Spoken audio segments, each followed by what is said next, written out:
Let's dive into a pretty radical idea, one that really gets to the core of what democracy is all about.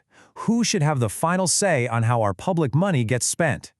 So who actually decides how your tax money is used? I mean, the usual answer is, politicians, technocrats, city planners. But what if there were another way, a much more direct way, where you get to control a piece of the city's budget yourself? Well, there's a name for this idea. It's called participatory budgeting. And let's be clear, this isn't just some suggestion box or a town hall meeting where you get to vent. When it's done right, it's a real power-sharing deal. It literally transforms the budget from this complicated document that only experts can read into a kind of social contract that we all have a stake in. But, and this is a huge but, not all participation is actually created equal. So how can you tell what's real power sharing and what's just for show? To figure that out, we need a way to measure it. And the classic tool for this is something called the ladder of citizen power. Okay, so this idea was developed way back in 1969 by a woman named Sherry Arnstein.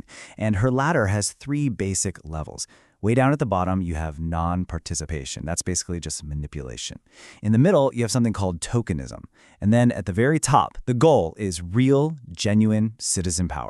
And the difference between that middle rung and the top rung is absolutely crucial. See, tokenism is when you're consulted. They'll listen to you, sure, but they have zero obligation to actually do anything you say. Citizen power is completely different. It's a true partnership, where your vote isn't just a suggestion, it's a binding part of the final decision. So what does that top rung even look like in the real world? For that, we've got to go to Brazil, to a city called Porto Alegre, which created what many people call the gold standard of participatory budgeting. Picture this. It's 1989. The city is basically broke, and everything runs on political favors. So a new government comes in and launches this wild experiment they called the inversion of priorities. The idea was simple but revolutionary. From now on, money wouldn't follow political connections. It would follow actual need. And how did they do it? With this, the Quality of Life Index. It was a simple but kind of brilliant system. Neighborhoods that were missing basic stuff, like sewers and paved roads, and had more people living in them, automatically got a higher score. And that meant they got more money. Your ability to lobby accounted for exactly 0. So what was the result of letting regular people direct the money based on what they actually needed? Well, when this whole thing started back in '89, only about 46% of homes in the city had access to sanitation. But by 1996, after just a few years of citizens consistently voting for sewers and water lines instead of, say, fancy statues, that number had just skyrocketed to 85%. I mean, the change was incredible. You could literally see it in the ground. And here's a fascinating little side effect. When people saw their tax money turning into actual roads and pipes in their own neighborhoods, tax collection went up. People were way more willing to pay their taxes because they trusted the money wasn't just disappearing.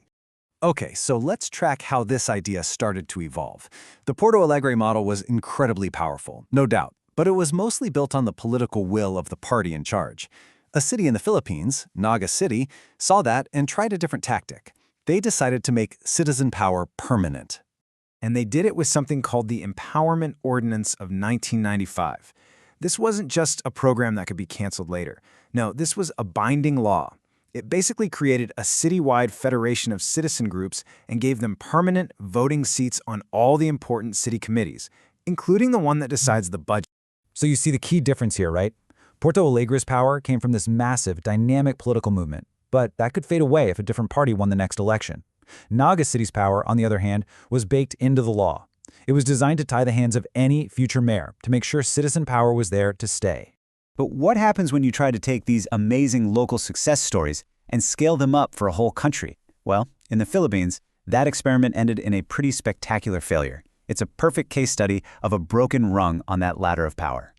So, the program was called Bottom-Up Budgeting, or BUB for short. It had a really noble goal and a ton of money behind it. But even with the best intentions, it tumbled right from the top of the ladder all the way back down to tokenism, and in a lot of cases, even worse. So why did it fail so badly? Well, it really boiled down to 3 big structural flaws. First, there was a really rigid menu of projects that killed any real choice. Second, a lot of towns just didn't have the absorptive capacity, a fancy way of saying they didn't have the staff or skills to actually spend the money properly. And third, the whole system was wide open to this really cynical problem called elite capture. That menu problem was huge. The national government basically handed communities a list of projects and said, pick one. But what if your town's most urgent need wasn't on their list? As one local official famously said, they offered us an evacuation center when what we desperately needed was a seawall. The choice they were given wasn't a real choice at all. And then you get to elite capture. This is where the whole thing was just completely gamed. The program said that half the planning team had to be from citizen groups. So you know what some mayors did? They just invented fake citizen organizations, staffed them with their cousins and their political buddies, and voila, they could check the box while keeping total control of the cash. It just defeated the entire purpose. So looking at these big successes and these major failures, where does all this leave us today? And maybe more importantly, what does any of this mean for you? Well, here's the current situation. A recent Supreme Court ruling has unleashed a massive new wave of funding directly to local governments. And the law is crystal clear. These local governments are required, not asked, required to get citizen input through groups called local development councils. And the law even spells it out. At least a quarter of the seats on these councils must be filled by representatives from nonprofits and community groups. The space for citizen power is legally there. It's written right into the rules. So the law guarantees a seat at the table. But as we've seen, having a seat and having real power are two very different things. It all comes back to that latter. Which brings us to the one critical question you should be asking in your own community. Is your local council a real partner, actually climbing toward genuine citizen power? Or is it just for show?